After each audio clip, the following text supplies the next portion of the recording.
ഒരുവിധം നല്ല ഹോട്ടലൊക്കെ കയറിയത് കേട്ടോ. കയറി ഇരുന്നേം തിരിഞ്ഞപ്പോൾ സീലിംഗ് വരെ പൊട്ടിയിരിക്കുവാണ്.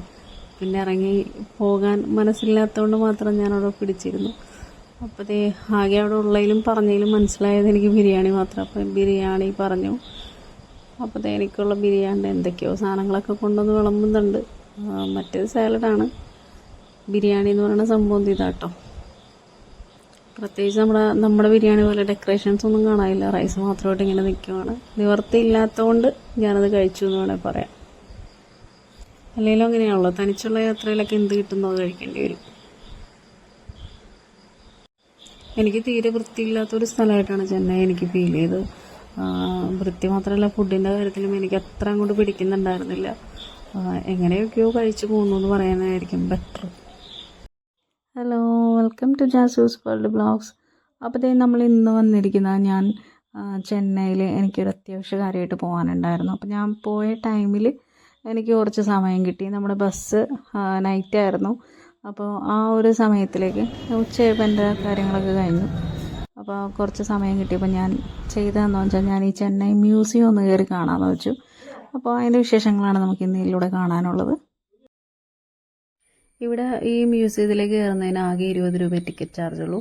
അപ്പോഴത്തേക്ക് കയറി കഴിഞ്ഞപ്പോൾ ഓരോരോ സെക്ഷനായിട്ടാട്ടോ, ഓരോ വലിയ വലിയ ബിൽഡിംഗ് ആയിട്ട് ഇങ്ങനെ തിരിച്ചേക്കുവാണ്. അപ്പോഴത്തേക്ക് കുറച്ച് പട്ടിക്കുട്ടന്മാരെയൊക്കെ കണ്ടു. ഞാനപ്പോൾ ഇങ്ങനെ പാസ് ചെയ്ത് കയറിക്കൊണ്ടിരിക്കുകയാണ്. ഒരറ്റത്തുനിന്ന് തുടങ്ങാമെന്ന് വെച്ചു കയറുന്നത്. അപ്പോഴത്തേക്ക് ഞാനിപ്പോൾ കയറാൻ വേണ്ടി പോണത് കല്ല് കൊണ്ടുള്ള രൂപങ്ങൾ, അങ്ങനെയുള്ള ഓരോ രൂപങ്ങളിലേക്ക്. അതിപ്പോൾ മൃഗങ്ങളുടെ ആവട്ടെ, അതേപോലെ പുരാവസ്തുവിൻ്റെ ഓരോ സംഭവങ്ങൾ എല്ലാം കൽവിഗ്രഹങ്ങളാണ് കേട്ടോ ഇതിൻ്റെ അകത്ത്. ആ ഒരു ബിൽഡിങ്ങിനകത്തോട്ടാണ് ഞാനിപ്പോൾ കയറുന്നത്. അത്യാവശ്യം നല്ല തിരക്കുണ്ട് കേട്ടോ. സ്കൂൾ ടൈമിൽ ഇവിടെ സ്കൂളിലെ കുട്ടികളൊക്കെ ഇങ്ങനെ ടൂർ കൊണ്ടുവരുന്നുണ്ടായിരുന്നു.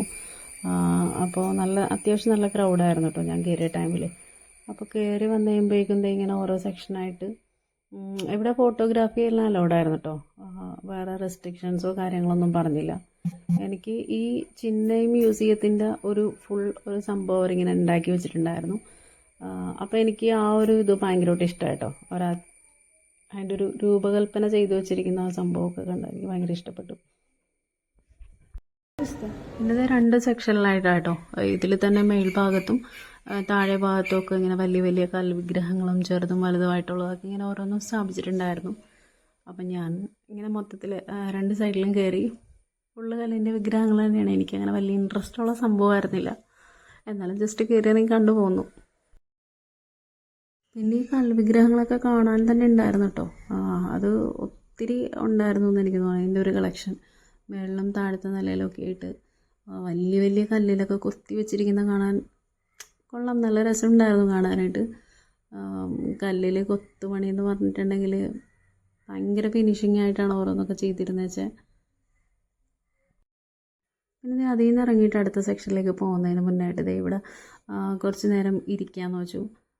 ഭയങ്കര എന്താ പറയുക, ആ ചെന്നൈയിലെ തിരക്കിൻ്റെ ആയിട്ടുള്ള ഒരു ഇതും ഇല്ലാണ്ട് നല്ല സ്വസ്ഥമായിട്ട് ഇരിക്കാൻ പറ്റിയതായിരുന്നു ഇതിൻ്റെ ഫ്രണ്ട് വശത്ത്.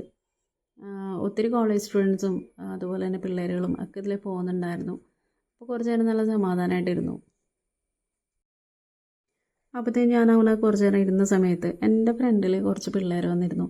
അപ്പോൾ ഞാൻ കരുതി ഇവരിൽ ആരും സംസാരിക്കത്തില്ല കേട്ടോ. ഇവർ ഫുള്ള് മറ്റേ ആംഗ്യ ഭാഷയിലൂടെയാണ് ഇവർ സംസാരിക്കുന്നത്. നല്ല രസമുണ്ടായിരുന്നു.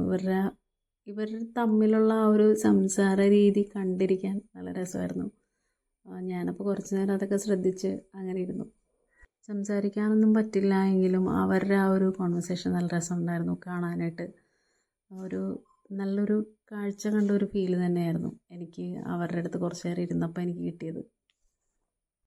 അപ്പോൾ ഞാൻ അടുത്ത ബിൽഡിങ്ങിലോട്ട് കയറുവാണ്. അടുത്ത ബിൽഡിങ്ങിനകത്ത് ഇതിനകത്ത് പഴയ നടരാജ വിഗ്രഹം അതിൻ്റെയൊക്കെ എല്ലാം മറ്റേ ഫുള്ള് അതിൻ്റെ കളക്ഷനായിരുന്നു. ഇത് ഫുള്ള് ഈ ബിൽഡിങ്ങിനകത്ത് ഫുള്ള് AC-യിലായിരുന്നു കേട്ടോ ഇതെല്ലാം വെച്ചിരുന്നത് വെച്ചാൽ. അപ്പോൾ ഞാൻ അതൊക്കെ കണ്ടതിൻ്റെ കൂട്ടത്തിൽ AC-യുടെ കാറ്റ് കൊള്ളാനും മറന്നില്ല കേട്ടോ. നല്ല ചൂടായിരുന്നു പുറത്ത്. അപ്പോൾ ഇതിനകത്ത് തന്നെയായിരുന്നു കുറച്ച് സമയം, അധിക സമയം എനിക്ക് നിൽക്കാൻ തോന്നിയത്. നല്ല കൂളിംഗ് ഉണ്ടായിരുന്നു. ഇത്രയും വലിയ നടരാജയുടെ ഇതൊക്കെ ഞാൻ ആദ്യമായിട്ടാണ് കാണുന്നത്. ഞാൻ ഫസ്റ്റ് ടൈമാണ് കാണുന്ന പോലെയല്ല, നല്ല വലിപ്പം ഉണ്ടായിരുന്നു.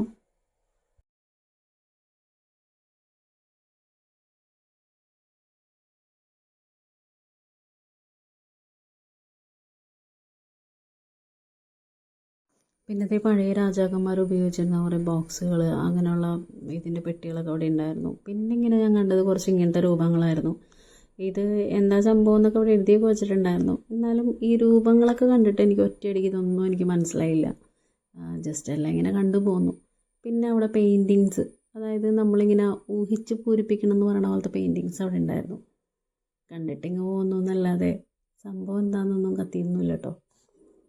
എന്തൊക്കെയാണ് എന്നൊക്കെ ഉള്ളത് വീട്ടിൽ പോയിട്ടിരുന്ന് ആലോചിക്കാൻ വേണ്ടിയിട്ട് ഞാനിങ്ങനെ നന്നായിട്ട് വീഡിയോ എടുത്തിട്ട് പോന്നു.